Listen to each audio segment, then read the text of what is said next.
Daddy. This is Jeremiah Hidalgo, and I love my tractor. Bye. See you later next time. Until next time, go ahead. A Valley boy is home tonight after a successful brain surgery to remove a dangerous tumor. But even getting to the right hospital for a proper diagnosis was difficult. ABC 15's Brian Webb shows you the boy's long road to recovery. Peek inside room 106. That's 4-year-old Jeremiah Hidalgo eating, smiling, and acting like a healthy little boy. But ask his parents and they'll tell you it's nothing short of a miracle that he's alive.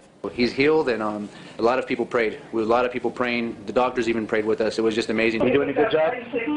It began 2 weeks ago with severe headaches, then trips to 2 Valley hospitals. Jeremiah's father tells me one doctor called it strep throat, the other the flu. Strep throat, is your throat. Stomach flu is your flu. He's complaining about his head hurting, bad headaches. Turns out it was a non-cancerous tumor about 8 centimeters and growing. This is a printout of the x-ray.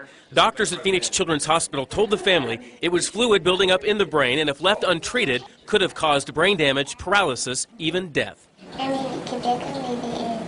But this is Jeremiah today, happy and healthy and sporting a battle scar down the back of his head. And we're just excited that my son's going to live and he's going to be with me. I can't tell you how happy I am. We're going to walk up this way. So this story has a happy ending, thanks to nurses, doctors, persistent parents, and a resilient little boy. And a few prayers didn't hurt either. Brian Webb, ABC 15 News. It's like a nightmare. It hurted like a cut on my head. I opened the door, I saw my son laying on the ground and holding the back of his head, just yelling like if he was just dying. They found a brain tumor in the back of his head. The doctor says, "Sir, this tumor is very large. He can lose his life tonight." And when I heard that, it was the worst thing I could ever hear. And then they sent him away for a 15-hour surgery. He wakes up after the surgery, and they were saying he might not be able to walk again, talk again, remember who we are, hear, have speech problems. He wakes up and he goes, "Daddy!" And he's like, "I want Burger King."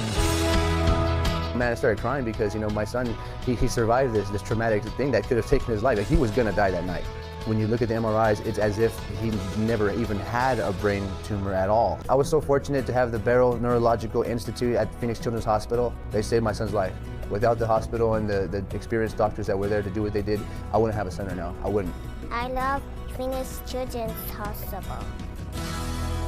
I got home from work one day and he was on the floor and he was vomiting, holding the back of his head, screaming, asking me to pray for him.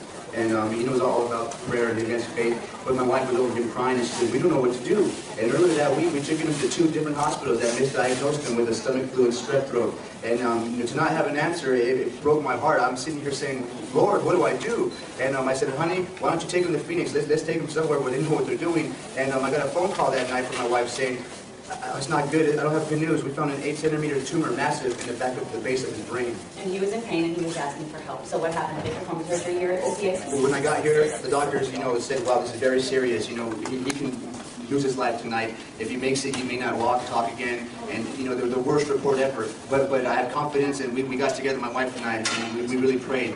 And the surgery was supposed to take 12 hours. The good news is it took 3 hours. He said whenever he used the wand, he touched the tumor, and when he touched it, it fell on the table with no roots. It was not cancerous. Wow. And the very next day, he woke up screaming for Burger King. Oh my God. That's perfect. He was just screaming for juice too, and he got some. So, yes. So you were not sure, number one, if he was